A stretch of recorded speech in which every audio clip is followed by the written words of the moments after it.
Alors, bien le bonsoir à tous et bienvenue sur la chaîne YouTube Formation en Allemagne. Donc, comme vous le savez, c'est un secret pour personne. Sur cette chaîne, nous partageons avec vous des informations pouvant vous permettre non seulement d'arriver en Allemagne de manière légale, mais aussi de pouvoir terminer à temps et avec succès ce que vous aurez décidé d'entreprendre en Allemagne, notamment la formation, le volontariat, au permission ou alors une formation.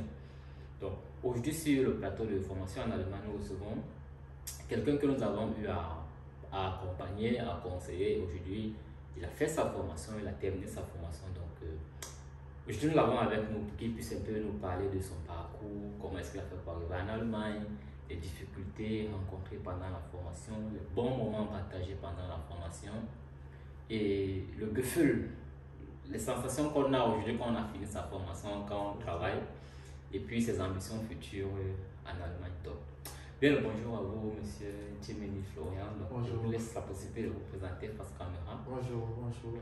Oui, moi c'est Florian Tchemeni. Je suis en Allemagne, ça fait 3 ans. J'ai fait une formation en soins infirmiers pour personnes adultes. Et aujourd'hui j'ai fini. Je suis dans une autre ville parce que j'ai fait une formation dans une autre ville. J'ai choisi de déménager. Donc, comme il a bien dit, je suis là aujourd'hui une part grâce à lui parce que les conseils, le soutien et tout pour le guide, le chemin qu'il faut faire. Avant même de dire grâce à... En fait, moi ce que je veux d'abord que vous partagez avec les uns et les autres, Oui. comment est-ce que vous faites pour arriver en Allemagne? Comment est-ce que vous vous retrouvez en Allemagne? Parce que c'est pas là que tout commence. Puisque vous n'êtes pas né ici. Il faut le dire. Non, je ne suis pas né ici. Voilà. Je ne suis pas né ici. D'abord, j'ai commencé les cours de langue. J'ai fait les cours de langue. J'ai obtenu le niveau qu'il fallait. Il faut le niveau B1 pour avoir le contrat. Et lorsque tu as le contrat, maintenant, il faut demander le visa. Il faut avoir la place. Il faut demander le visa. Et quand j'ai obtenu le visa, il faut bien organiser le dossier. Donc, j'ai demandé le visa, j'ai obtenu le visa. Et je suis venu une fois en Allemagne. Donc, c'est pas le bien d'un rendez-vous, d'un visa et d'une école ici en Allemagne. Bon, maintenant, quand vous parlez de bien organiser le dossier, ça signifie quoi bien organiser le dossier? Parce que on partage des informations. Lorsque le site même de l'ambassade, tu vas voir les éléments à fournir lorsqu'il faut faire une demande de visa. Mais... Bien organiser le dossier, c'est savoir. Ce n'est pas toutes les filières, par exemple, qui sont appropriées. C'est pas toutes il y a des conditions. Il y a des conditions à remplir pour obtenir le visa. Il y a qu'est-ce qu'il faut. Pour avoir le visa, il ne faut pas seulement dire que j'ai le contrat. Il faut aussi que ton dossier soit bon. Il y a l'âge, il y a toutes ces choses-là. Il y a l'école, il y a la ville. Et il y a aussi maintenant la constitution du dossier pour le visa. Bon, maintenant, comment est-ce que vous avez pu remplir vos conditions? Comment est-ce que vous avez pu remplir les conditions et de la bonne manière? Parce que si vous avez obtenu le visa, c'est vous avez rempli non seulement les conditions, mais comme il fallait. Oui, j'ai rempli seulement les conditions. Il me fallait une place, un stage au Cameroun, un stage de formation de quelques mois. Mais moi, j'ai mis plusieurs mois. Normalement, c'est 3 mois, ça suffit, ou 4 mois. Mais moi, j'ai mis presque un stage de 6 mois. J'ai fait cela. Voilà, j'ai aussi regardé ce que j'ai fait après le bac. Tout cela, j'ai regardé ce que j'ai fait après le bac. J'ai regardé le dossier concernant la suite aussi en Allemagne. Donc, comme on peut dire, par exemple, tu as un contrat. Après le contrat, il faut maintenant, ici au Cameroun, là où on était au Cameroun, il fallait maintenant remplir. Il fallait le niveau de langue adéquat. Il fallait le stage à l'hôpital. J'ai fait 2 stages. Et tout ça sur le conseil de Franck Hamel. J'ai aussi fait une autre condition après le bac. Parce qu'après le bac, il faut voir ce que tu as fait à l'université. J'avais déjà fait l'université. Donc, il fallait essayer pendant le montage du CV d'essayer de montrer une relation entre ce que tu veux faire à l'Allemagne. Exactement. Il fallait que tout soit adéquat, il fallait que tout cela coïncide parce que tu ne vas pas faire un truc à l'université qui vient être contradictoire avec ce que tu veux faire en Allemagne comme formation. Donc, il fallait que les choses aillent dans le même chemin. Et voilà, donc tout s'est bien passé. Ok, maintenant, votre arrivée en Allemagne, une fois arrivé en Allemagne, quelles sont les plus grosses difficultés que vous avez rencontrées pendant votre formation? Parce que moi, personnellement, je le dis aux uns et aux autres, par exemple, sur la chaîne YouTube, il faut avoir le niveau B2 lorsque vous émigrez. Oui, le niveau B2, oui. Exactement.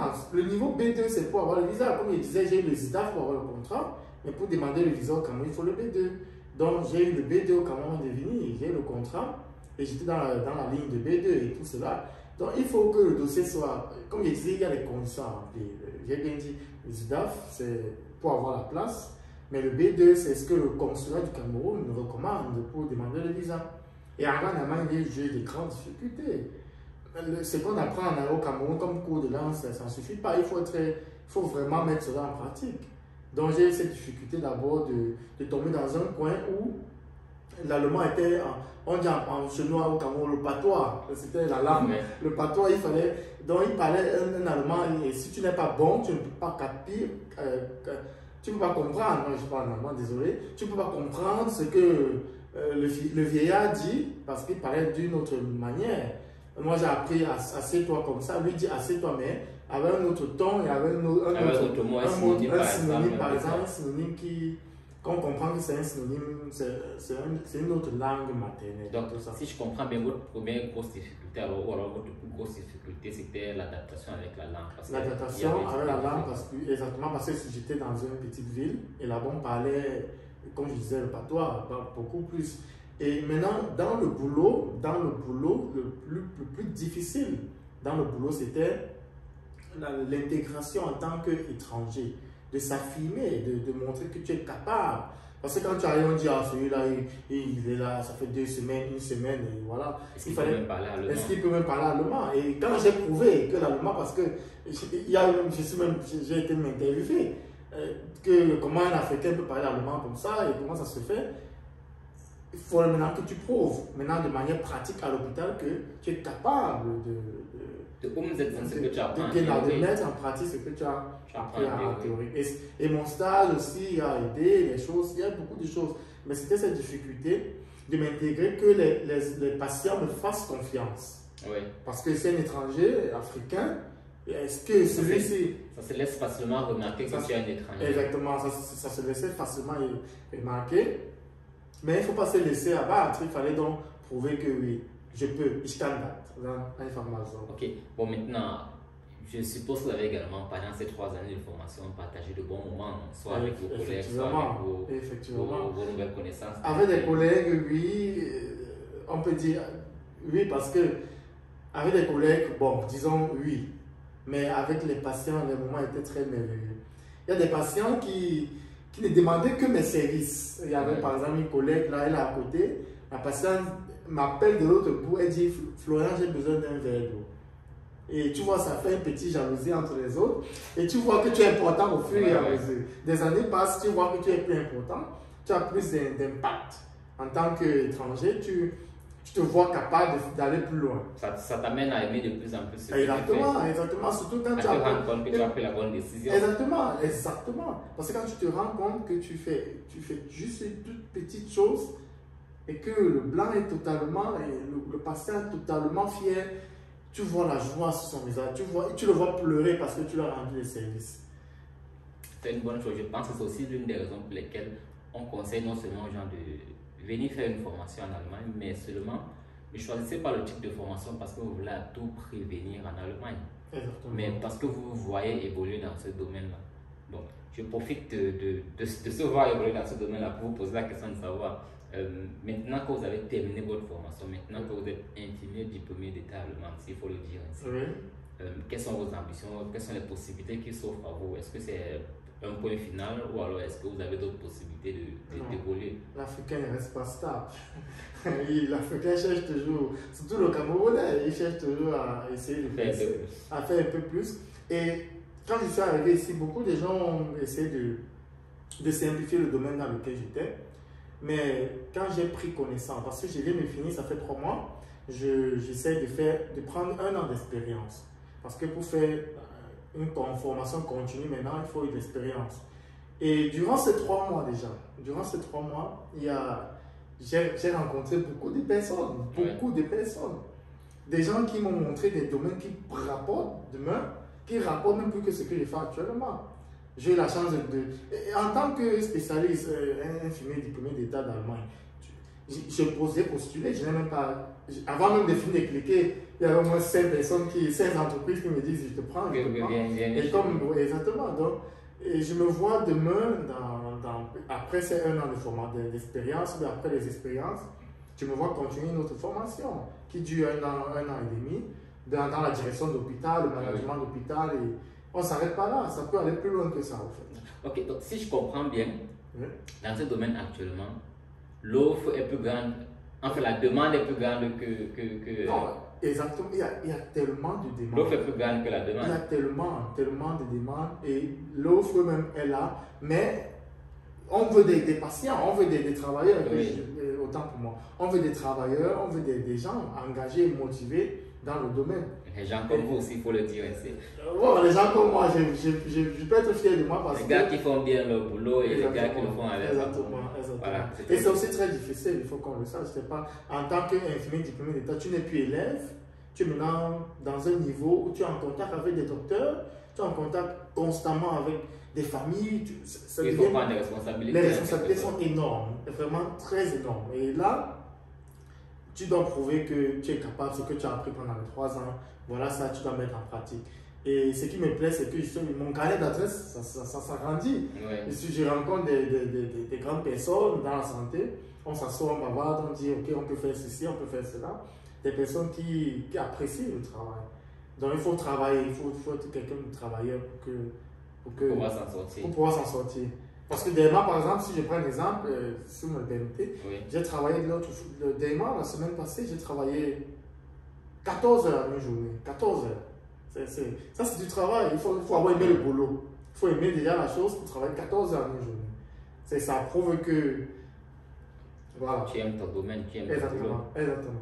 Bon, maintenant, pour ne pas être trop long, je pense que je peux le dire ici, je vais programmer un live où je vais parler des possibilités après la formation, quelle que soit la formation que l'on fait, qu'est-ce qu'il faut voir lorsque vous avez terminé votre formation. Donc, je vais programmer cela et puis vous serez informé soit via notre plateforme Facebook ou également YouTube ici. Mais maintenant, ce que je veux que vous fassiez, ce que je veux vous demander, c'est quels conseils est-ce que vous pouvez donner à ceux-là qui nous regardent et qui sont encore dans le pays de résidence et qui aimeraient émigrer vers l'Allemagne pour faire soit des études, soit la formation, le volontariat ou même en tant qu'Européen. Parce que oui, nous offrons un programme d'accompagnement à tous ceux-là qui aimeraient émigrer pour faire cela en Allemagne. Et dans ce programme d'accompagnement, justement, nous leur montrons étape par étape, comme ce fut le cas avec vous, ce qu'il faut faire, comment il faut faire, les conditions à remplir pour chacun des domaines que vous aurez choisi de faire. Nous vous accompagnons et vérifions que cela soit fait à temps et très bien fait. Nous vous préparons même des fois pour l'entretien avec l'entreprise si une demande de place de formation nécessite cela, ou alors pour l'interview visa. Donc, c'est un petit programme d'accompagnement que nous offrons sur une durée maximale de 12 mois pour ceux qui prennent cela, et avec un coût vraiment... Voilà, 100 € pour le programme d'accompagnement, je pense que... Pour toute une année, pour 12 mois, voilà. C'est important. J'aimerais donc dire, c'est important d'avoir un dossier bien classé. Il y a des gens qui se disent, non, vas-y, je connais, ça va donner, tu n'as pas besoin de trop te tracasser le corps. Il faut avoir un dossier bien ordonné, bien classé. Il faut que tout ce que tu as fait après le bac, il faut que tu... Même la filière que tu as fait après le bac, il y a des formations adéquates pour cela. Il ne faut pas seulement dire, j'ai le bac F, je vais faire dans le domaine de la santé. Il faut que le bac F a une formation en Allemagne a des formations en Allemagne dans lesquelles on peut bien t'introduire. Maintenant, avec un autre bac, on peut dire, ok, ça va avec l'infirmerie, ou bien ça va avec tout ceci. Il faut avoir un dossier bien classé. 1. 2, il faut se faire suivre. Parce qu'il y a des gens qui disent, non, je connais. Il faut se faire suivre. Même le serpent se renverse. Il faut se faire suivre. Il faut avoir des conseils. Il faut que quelqu'un te suive, il sache ton dossier de fond en comble. Il connaît que voilà, dès que tu vas déposer, tu es dans les 100% de chances d'avoir ton visa. Donc moi je dis, il faut ça, d'avoir un dossier bien classé. Il faut aussi que tu apprennes la langue. Ce n'est pas le français, ce n'est pas l'anglais. Hein? C'est pas le français, pas l'anglais. J'ai un autre avantage même quand tu parles anglais, parce que dernièrement, il y a un membre de famille d'une patiente qui a quitté l'Angleterre. Il est venu, aucun de mes collègues ne parlait anglais. Aucun de mes collègues ne parlait anglais. Donc je me suis débrouillé étant un peu bilingue, à Oui. parler et tout le monde était là, waouh, oh, comment et tout. Donc il faut maîtriser la langue allemande dans le territoire allemand pour que tu puisses t'en sortir. C'est important. Il faudrait que tu atteignes ton bon niveau qui est recommandé par le consulat et que même M. Hamel le recommande ici. Le niveau B2 avant de venir en Allemagne pour que tu sois déjà prêt. Et il faudrait aussi que tes dossiers, ton contrat et tout le reste soit organisé pour que tu puisses demander ton visa dans les bonnes et du fond. Voilà.